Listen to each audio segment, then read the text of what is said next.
introduce someone very special today. He is in the business of personal development and is the founder of Smash the Box. He's a sparklighter and a resilience coach. After overcoming his own life tragedy, Mark now specifically helps others to bounce back from adversity and find new happiness, to reinvent themselves and to achieve fulfillment and success in life. He's an inspiring speaker. He strongly believes in the power of purpose and gratitude. His mission is to inspire and positively impact the lives of 111 million people in his lifetime. He broadcasts daily on Facebook Live and is the host of Smash the Box podcast, sharing inspiring stories every day. He is married with 4 children and lives in London. Just as he says, it's time to not just think out of the box, but to smash the box. I have here with me today Mark Pitcher from London, and I want to make this session extremely inspiring for all of you. So are you ready to get coached with Mark Pitcher? Welcome, Mark. Thank you so much for taking our time and being here. My absolute pleasure. You make me sound quite good. It's my pleasure to be here. Thank you so much.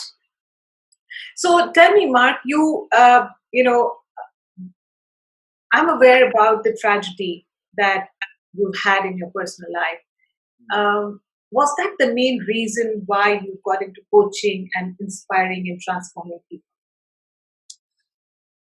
It was definitely the catalyst. I think so. The tragedy you're referring to is one that I lost my eldest son to suicide in 2016, Charlie, and I had been,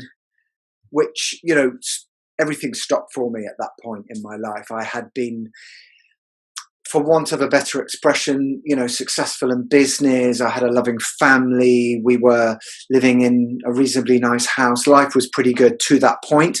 And then I lost Charlie. It was very sudden. It was a real shock. I had been thinking about making a change. I wasn't sure what. All I knew, Samira, was I wanted to help people more and make an impact. I had no idea how I was going to do that. When I lost Charlie, everything, as I said, stopped, and it just brought life into sharp focus and how precious life is and what I was going to do with the time that I had left. And I discovered coaching. I think something popped up in my feed, call it serendipity. I discovered the wonderful world of NLP, and off I went. I thought, this is one vehicle I can use. And since then I've added, as you've said, podcasts and videos and workshops and fire walking and all sorts of other wonderful tools to help me to help others. And so it was definitely a catalyst, to go all in on it, really go all in on it. Yeah.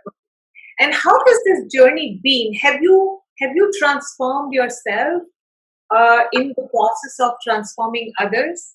How has the journey been? 100%. And I'm still transforming myself. I think it's a never-ending journey. I'm on my own journey of development, personal development. I believe in, a lifetime commitment to learning and developing. I think what's really interesting, Samira, that we're speaking at this time, if you'd asked me that question probably a year ago, I've done a lot of work with mind and body. So I firmly believe that, connecting the heart and the head and coaching obviously is a lot of work around mindset and also looking after the body.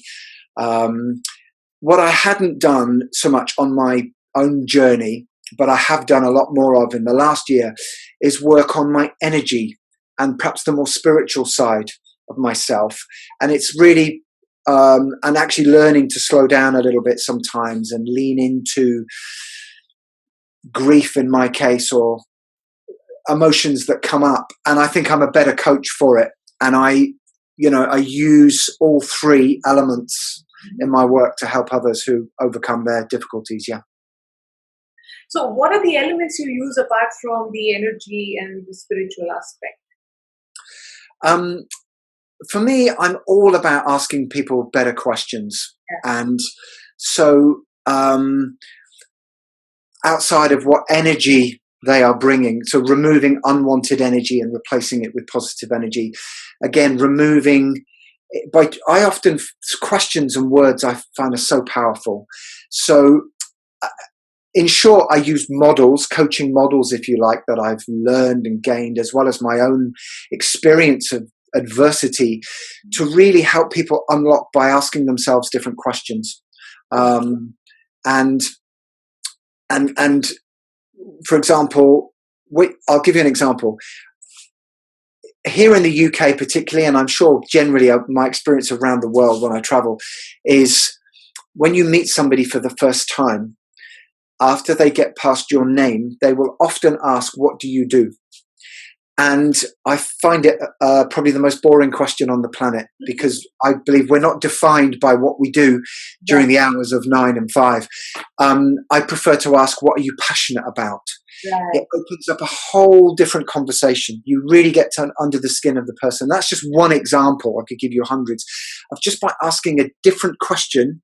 The conversation goes in a different direction. You find out more, and teaching people to ask not just of others, but of themselves, and really getting in touch with them. So I really believe that so many of the answers for all of us lie within us, and we don't always need that course or that program to do it. I think there's a ton of amazing content out there, but first it's the inner journey that I think comes first. Sure. So how passionate are you about your goal of 111 million people in the times to come? How fascinated did you say, or how passionate? How passionate are you about your goal of 11 million people transforming? Hugely. Someone asked me the other day, Mark, they said, "Mark, how do you keep the score? How do you know that you're going to reach that?" And I said, that's not the point. That the point is, it had to be something big and scary and seemingly impossible. And I guess it comes from the spirit of, and people will have seen and heard this. What do they say? If you shoot for the moon, even if you might land in the stars. Or it's better to aim high and miss than to aim low and hit. And it comes with that spirit. That number particularly has a significance. So Charlie's birthday was the 3rd of November, 97. So I was trying to think of a big, audacious number of people I wanted to inspire. And so I added the 3 to 11, which November being the 11th month of the year, to 97, which was the year of his birth. And I came with the number 111. And I thought, there you are. I just had a nice feel about it. There's my number. So, yeah, I just put a few noughts on the end. It's amazing how you converted the biggest setback in life to the biggest challenge and opportunity, right? So yeah, I mean, everything that runs through me and what I do is based around the ethos of, it's not what happens to you, it's how you react to what happens to you. I'm a hugely positive, optimistic guy, and I bring huge amounts of that to my work, but I'm also a realist. So I call it practical positivity. Right. I heard somebody refer to it the other day as functional optimism. Doesn't matter what you call it. It's accepting the reality of a situation for what it is. In my case, losing Charlie, and other people will have been through their own adversity. So not trying to dress it up and pretend that it didn't happen, or that time will somehow magically heal it, is to lean into it and accept it. And if you're ready, and people are at different stages, to go on a journey with it, that in a way that you can use it as fuel, and if you work with me, rocket fuel, to really transform yourself and others. And not everybody wants to be public about it. So for some people, it might be a private journey. Just it means that they can smile again. They can be happy again. They can laugh at a joke again. They can dance again. And others might be, they want to create a business from it and use it to to help others, which what happened to me.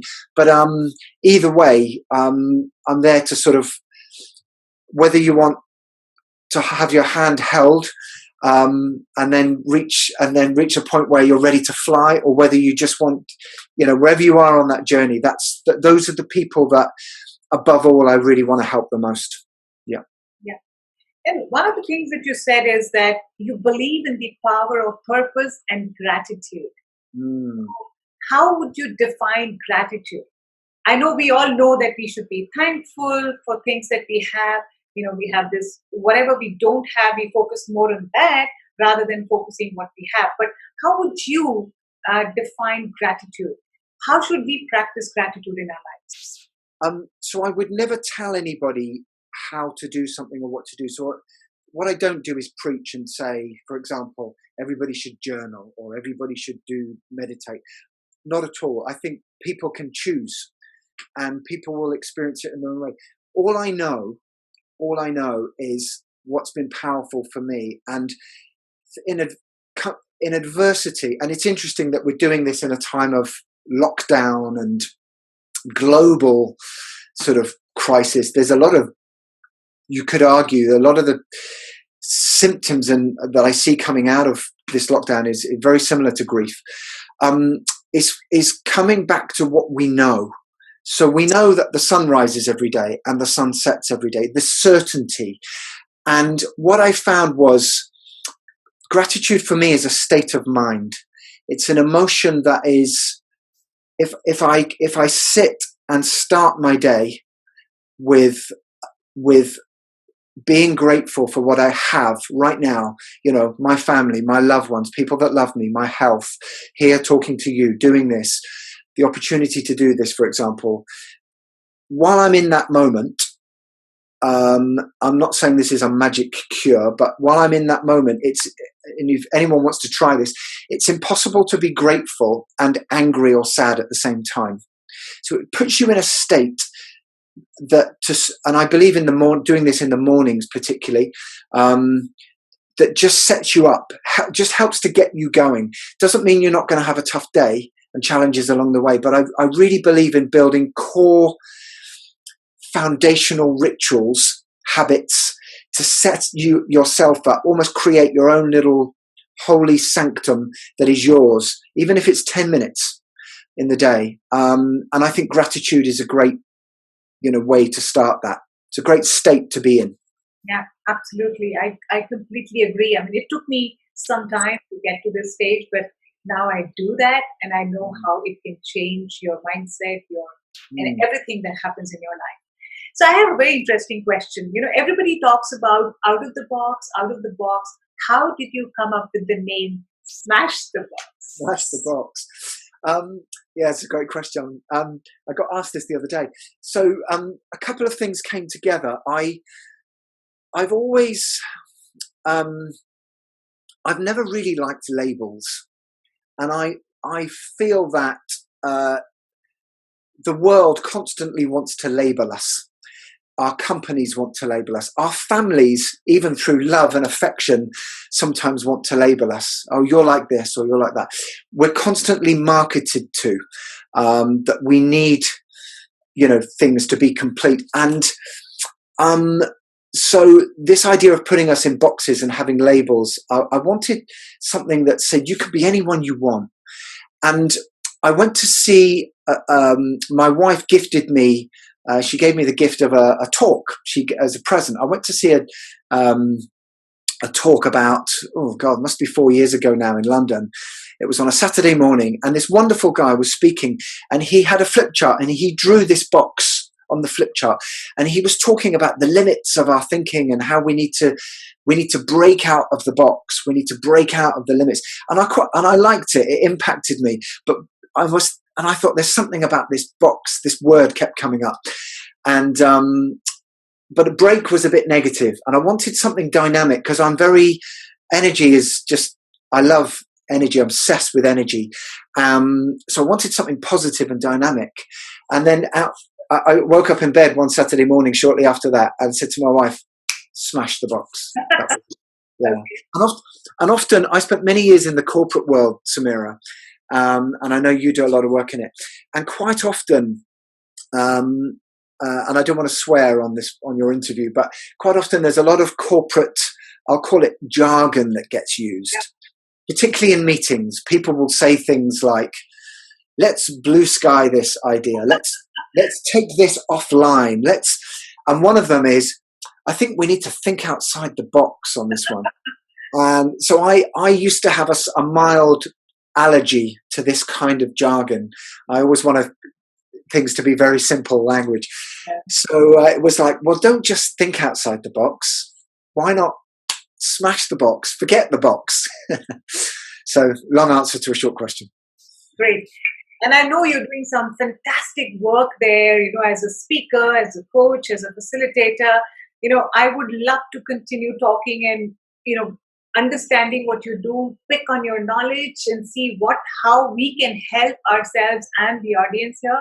But I want to ask you that what are the 3 greatest ideas that you want to share with our audience today? What are those 3 things that they can take with them and say, well, my life can be better if I use this or if I do this?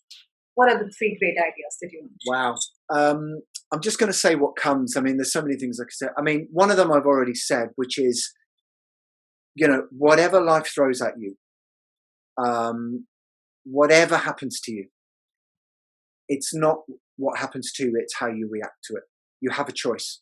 You have a choice.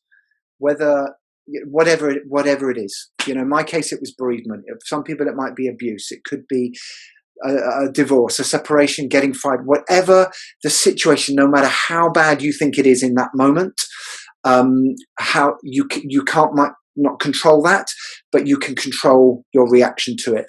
I would say also, so that's the first one. The second one, kind of connected to that, there is always a way forward. There is always a way forward, always. And if you can't take a big step, take a small one. And if you need help, reach out for help and ask for help. But there is always a way forward. And for the third one, what would I say? I just believe in asking yourself better questions. When you find yourself, so on a scale of +5 to -5 being our mental health and well-being. We all have mental health. We all have good days and bad days. So this is the realist in me. I think if you wake up in bed one morning and you're on that scale, you're +4 and you're jumping around going, yeah, bring it on. I can't wait to, go to work, do my day, whatever. Fantastic. The victories, the real victories, because that's going to be a good day, are the days when you wake up -3 and you don't feel like it. And there could be a number of reasons for that. And some of it you might not control, or you might not know why. If you can go to bed -2, one notch up, and through asking yourself better questions and coaching yourself, to me, that's a victory. And just building on that and thinking about what energy am I going to bring to this situation? What's a different way that I could approach this situation? What if it wasn't, what I think it is? What if it was really amazing? What if this awful thing, or this person that's irritating me, what if they were really amazing and really here to help me? What would that look? And just asking yourself different questions. So ask yourself better questions. Wow. Super insightful. I just want to have one more answer from you. When people say that I don't have a choice, it just happens, or things just happen to me, what can I do when things just happen? Do they still have a choice? 100%. We all have a choice. I just believe it. I believe it. I believe, look, I'm going to get really basic. When I lost Charlie, I had a choice to make. I could become a victim of that, and people would give me lots of sympathy. I could turn to alcohol or drugs, or people might give me permission to do that. I made a choice. I see it as a choice. We all have a choice. The thing about making choices is the consequences are often uncomfortable. So I'll give a very basic example. People make commitments and they do things because they think they should do it, because I'll be judged if I don't. I might get fired if I don't do this. It won't look right. I want to be seen as a hard worker, or I don't really want to meet that person today because I'm tired and I'm exhausted and I feel like I need some rest, but I'm going to do it because I don't want to let them down. And our diaries fill up, and our time gets eroded, and then we burn out and get exhausted. So the choice comes to say, well, let's cancel a load of that. That's uncomfortable, but sometimes you've got to go through the discomfort